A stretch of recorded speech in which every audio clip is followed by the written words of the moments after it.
They told their kids they were downsizing to be closer to the grandkids. What they actually did?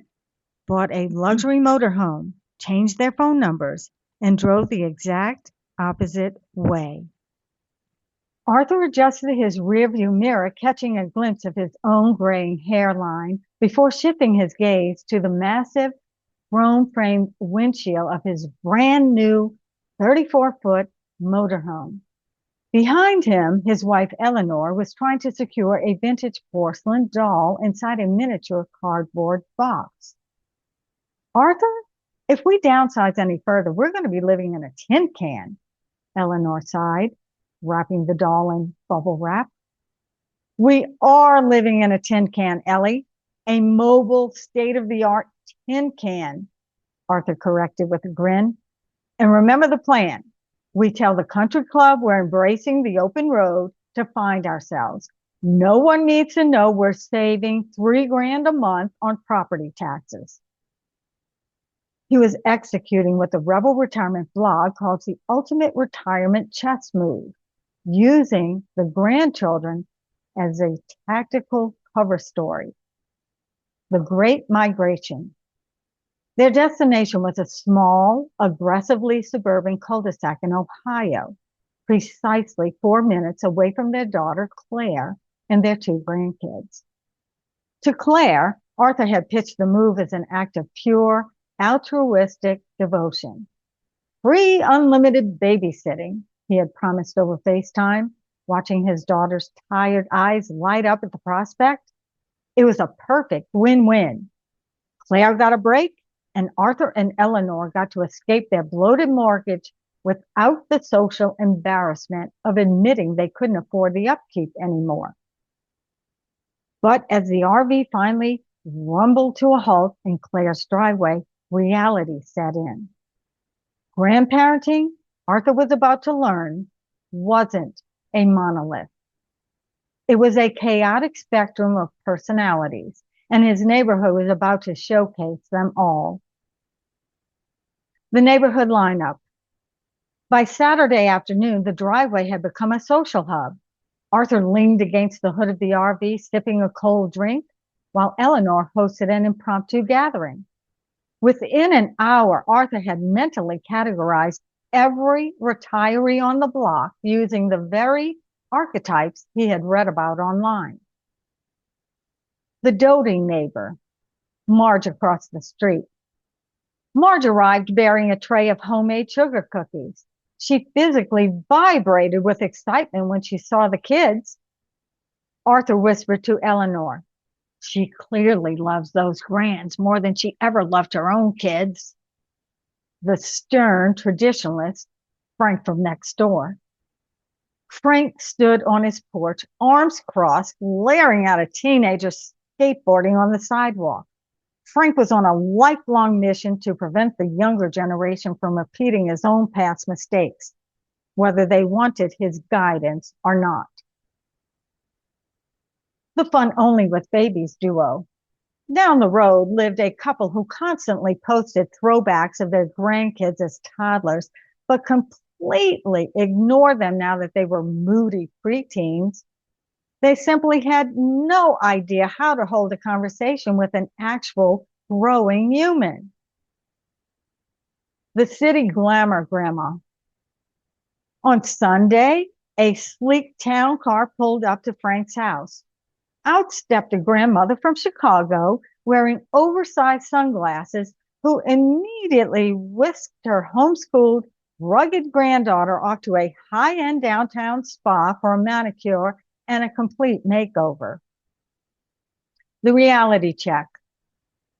The honeymoon phase of Arthur's rebel plan lasted exactly 48 hours. By Tuesday, the free, unlimited babysitting contract came due. Claire dropped off 7-year-old Leo and 10-year-old Maya. Arthur, determined to be what he called a sus-to-cow grandparent, fit, active, and vibrant, rather than an insured grandparent, sedentary and old, immediately grabbed a football. "All right, kids, let's go run some routes," Arthur cheered, tossing the ball to Leo. Leo didn't look up from his iPad. Is there Wi-Fi in this truck, Grandpa? Meanwhile, Maya was staring blankly at Eleanor, who was trying to explain the history of her porcelain doll collection. Maya looked like she was interacting with a very friendly stranger who happened to have free snacks, but absolutely zero understanding of her actual life. By hour 4, Arthur's back was aching from trying to teach Leo how to ride a bike without training wheels, and Eleanor had given up on the dolls, resorting to letting Maya watch TikTok on her phone. Arthur slumped into his lawn chair, exhausted. He watched Frank, the stern neighbor, lecturing a teenager about lawn care, and suddenly Frank's rigid lifestyle didn't look so bad. The escape hatch. That evening, after Claire picked up the kids, muttering in a hurry, "Thanks, you guys are lifesavers," Arthur and Eleanor sat in the quiet cabin of the RV. The silence was glorious. Arthur looked at his wife. Are we doing this for them, or are we doing this because we were scared of having nothing to do? Eleanor smiled softly, putting a hand over his. A bit of both. But remember what the rebel retiree wrote? Relationships change constantly, and too narrow a vision leads to disappointment. We can't build our entire identity around watching other people's kids. Arthur nodded, a slow smirk spreading across his face. He turned the key and the RV's massive engine roared to life. Where to? Eleanor asked, her eyes bright. The lake, Arthur said, shifting into drive. We'll be back on Friday for the soccer game. We are RV grandparents now, Ellie. We visit when we want, we create memorable outings, and most importantly, we escape when our welcome is worn out, Eleanor finished.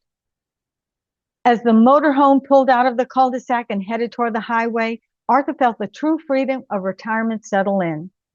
They weren't just babysitters, and they weren't just retirees hiding a budget cut. They were grandparents and retirees on their own terms. I hope you enjoyed this story, you guys. It was generated from an article that Rebel Retiree wrote on our website, rebelretirement.com. I'll put the link to the story in the description if you want to check it out. I'm Marlene with Rebel Retirement. Thanks for watching, and I'll see you next time. Hey, you guys, please take a look around my channel. I have hundreds of videos on topics including Social Security, Medicare, how to get out of debt, pros and cons of moving, relationship issues, health topics, and more. And all of these videos are based on my experience and what I have learned in retirement.